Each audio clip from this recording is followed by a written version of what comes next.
I have a friend that I've known for probably 30 years, and we get together almost weekly for coffee. We discuss dogs pretty much entirely during that coffee visit. Recently, we were talking about senior dogs and why is it that there's so many senior dogs that make their way to rescue, or people give up on their dogs? Because this friend of mine is a veterinarian technician and has been as long as I've known her. So she's seen both the best and the worst of people and their pets. And we wondered, how could people miss out on what we consider a privilege, the privilege of living with a senior dog? And I decided maybe people just don't realize what might be possible. And that's what brought me to today's Shaped by Dog episode.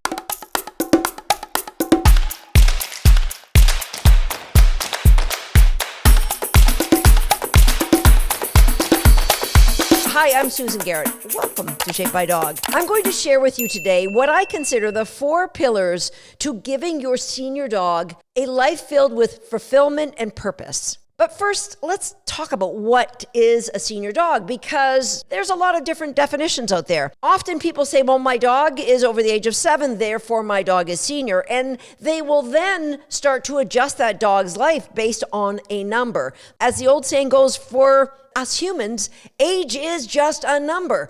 I, at 64 and a half, do a lot of things people 55 and a half can't do. So age is just a number with your dog. Please don't make decisions based on a number on the calendar, because I've had dogs who at 13 years of age seem to have really hit this cognitive decline. Physically, yes, they were a little bit slower, but cognitively, sometimes they'd stare at a spot on the floor and they wouldn't know where they were. That started at 13. Yet I've had other dogs who've lived to be almost 18 years old who showed no signs of cognitive decline. Physically, yes, their body started to fail them, but cognitively, they were still engaged with me in just about anything we did together. And today, I have 2 dogs who technically are senior dogs. My dog Momentum will be 11 years old in March, and she routinely gets confused with a 2 to 5-year-old dog. And my dog Swagger, who will turn 15 in January, just a couple of months from now, he definitely doesn't act like a dog approaching his 15th birthday, even though he's lived more than half of his life with a very serious heart condition. So, what is it that allows some dogs to have this rapid decline and other dogs seem to just keep thriving as they get older? I believe there's a lot of things involved, and in this episode, I collectively have put them into 4 pillars that I think are really important to support our senior dogs. But I also think it starts with you. What do you believe? I always have a goal that my senior dogs are going to live to be 20. 20 would be a benchmark I can't wait to celebrate. 20 is the milestone I want for each and every dog that comes into my home as a puppy. And I know it's possible because I know other dogs in history have lived to be 20. But people's belief sometimes is what dictates what's possible for a senior dog. I think it's pretty much like people. If you have a person who, once they get older, maybe their body starts to fail them, people look at them as old people and maybe don't even involve them in conversations. And then those people lose their purpose. And once a person loses their purpose, you'll see them decline rapidly. And I believe the same is true for our dogs. So first up is your own mindset. How about you join me in aiming that every dog that comes into your home is going to be a 20-year-old dog? Now, what are those 4 pillars that are going to help get you there? I've divided the groupings into physical wellness, nutritional needs, emotional connection and joy, and cognitive functioning. So first up is physical wellness. And topping the list of physical wellness, and I think one of the things that age dogs more rapidly than anything else is what is a healthy weight for your dog? Knowing what a healthy weight is. I mean, I've seen border collies that have been 65 to 85 pounds, and people say, yeah, I've got one of those bigger border collies. My border collies always hover around 30 pounds for my females, 30 to 33 pounds, and my males are 38 to 40 pounds. Now, that can change. My 2.5-year-old male Prophet is only 29 to 30 pounds. It can be different, but the vast majority of people have their dogs too heavy. I don't care what the excuse is my family feeds them too many cookies, they get into the cat food. You can make this happen. If you knew By having your dog be overweight, you are dramatically shortening their life. Wouldn't you make it a priority to make sure that dog does get their weight cut down? Now, an uneducated person might look at my dogs and go, oh my gosh, they're way too skinny. And I don't believe your dogs need to be in the weight mine are necessarily, because my dogs are athletes. And so they look like athletes. You don't have to have the muscle conditioning that my dogs have, but definitely you can have the weight at a healthy level. Oftentimes people say to me, well, my veterinarian says he's okay. Well, your veterinarian, a lot of times, they don't want to, unless your dog is morbidly obese, they're not going to say anything because they don't want to cause friction in the relationship with you. And so they're going to say things like, he looks okay to me. A healthy weight is a dog that you can see an uptuck. You can see that the dog's last rib, if they're a smooth-coated dog. That is a healthy weight. Okay, under physical wellness for our senior dogs, definitely healthy weight has got to happen. Let it be a gradual fitness and change of nutrition that gets your dog to that healthy weight. We're going to look at things like movement. You know, with humans, you hear the expression that motion is lotion. Absolutely the same for our dogs. Get them moving, get their joints lubricated. Motion is lotion, not just once a week, on the regular, throughout the day. Mobility, proprioception, I'm going to add to that category. Strength, and probably should come first right after weight management is pain awareness, because a dog who looks like they're slowing down could just be a way of masking. Slowing down doesn't always mean that they're getting old. Slowing down can mean that they are masking some pain. And I know that better than anyone, because my dog Swagger, when he got to be 12 years old, he started declining, and it didn't make sense to me because he didn't have a super long career because of his heart issue that came up when he was just 6 years old. It was a friend of mine, Dr. Sherman Knapp, who said to me, I think your dog's got Rocky Mountain spotted fever. And I believe he's probably had it for 2 or 3 years. Looking back at how this decline happened, in the last year since he's been treated for this, he has turned into a different dog. The decline turned around and it started heading the other way. Slowing down doesn't mean it's natural aging. Dig deeper. See if there's a possible reason for what should be a normal and healthy dog suddenly hitting a wall. Now, the exercise portion of physical wellness, there's so many things I could share with you. So if you would like me to do a follow-up episode on how we can curate an easy exercise program for our senior souls, just jump over to our YouTube channel and leave me a comment, and I will be sure to share with you some of the things that I do with my dog and how you can build up to be doing these things with your senior dog. But here's the thing.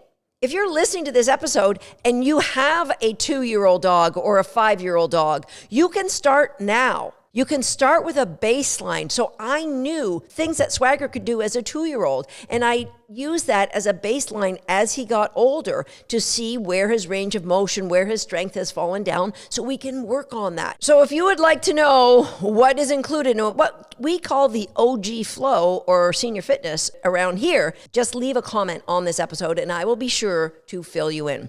So after our dog's physical wellness is considered and worked on the regular, there's nutrition. Now, if you've listened to Shape by Dog on the regular, you know that I do feed my dogs raw, and I believe it makes a big difference. When I talked about how I saw a decline in my dogs cognitively as 13 to 14-year-old dogs, those were when I fed kibble. When I switched to raw feeding, I just didn't see that cognitive decline. So I'm a big proponent of raw feeding, but I get that for whatever reason, right now, you don't feel comfortable doing it.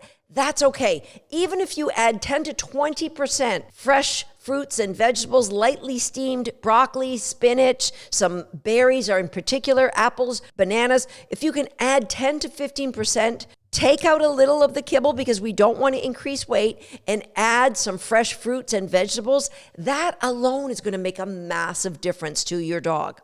Because the food you feed and the supplements you give your senior dog can help with things like decreasing inflammation, increasing energy, and supporting good digestion. You're going to see it in not only in the brightness of the dog's eyes, their ability to do more, but also in things like their skin condition, the dullness or the shininess of their fur. My third pillar is one near and dear to my heart. It is emotional connection and joy. For me, emotional connection starts with daily conversations with your dog. And put up your hand if you are somebody who talks to your dog on the regular. I believe this is a twofold thing. Number one, nobody on this planet knows for sure what our dogs do and do not understand. Yes, we know that they can understand our emotions. They can feel and respond to our emotions, that they respond to intonation. But how do we know they aren't even reading our minds? For me, I want to err on the side of giving my dog a fulfilled life, and I'm going to talk to them and tell them daily how amazing they are, what I think is so fabulous about them. Celebrate little things they do every day. Build anticipation for something. Is it time for Dins in the Bowl? Get them excited so that, it's time for Dins in the Bowl. Dins in the Bowl, my friend. I sing to my dogs when it's time for their dinner. Things that you're going to do, build some anticipation for it so they get excited, so that they get a little bit of emotion associated with something that you two are going to do together. And as we've mentioned here on Shape by Dog before, BAT, big adventure time for senior dogs, I just think is so important, and it can take as little as 30 seconds out of your day to do something one-on-one with your senior dog that makes them feel special. Now, I'm so blessed because I have people who work here who, when I don't get a chance to spend that special time with each one of my senior dogs, that I know that there's somebody else in this house that is going to do it. But I still try. Generally for me, it's in the evenings or early mornings when it's just the dogs and I in the house that I love to give them one-on-one time and tell them how special. Even if it's just a group trip over to the building, not to train formally, just to do something, connecting with that dog. Daily conversations are the start of that emotional connection, but more important for seniors than just any age dog is the importance of consent. So things like Swagger needs daily drops in his eyes, and we do that as a form of consent. He gets herbal drops in his mouth. There are some days when his paws are a little more painful and he doesn't want his nails trimmed. So we make sure that we set him up to know that he has the right to say not today. I think consent training is just so important. And if you want to learn more about that, you can go to podcast episode number 106, where I talk about how to create a relaxation protocol where your dog can build in the opportunity to say not right now. And another part that I'm going to put in this emotional connection is senior dogs, they sleep so deeply. And so to be respectful of that deep sleep, maybe you were going to give eye drops to the dog and that dog you can see is in a deep sleep. I'll just put the eye drops off and we'll do them an hour or two down the trot when that dog finally wakes up. But if I have to wake the dog up for whatever reason, maybe it's time to go for a walk, I'll do things like sing or shuffle my feet or clap or snap my fingers. Whistle is what gets Swagger up, so that they know I'm coming. Because if you walk up to a senior dog who's in a deep sleep and you touch them, they're going to jump, they're going to startle. So I like to give them that warning and help them to make the decision to come out of that sleep as naturally as they can. And I get it, sometimes it's not possible and you have to touch them, but be prepared. They are going to startle. Okay, our fourth pillar of giving our senior dog that fulfilled life filled with purpose is cognitive functioning. And that could be enrichment activities. And if you don't know what that means, go to Shape by Dog episode number 314 and 315. It's a two-parter. All kinds of enrichment ideas that would be brilliant for any senior dog.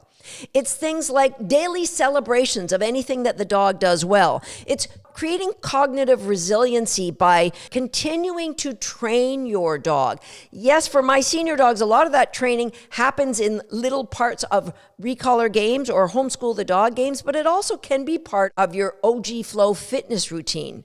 It's a way to keep their brain fresh while connecting with that dog on a level that's just so special to them and so special to you.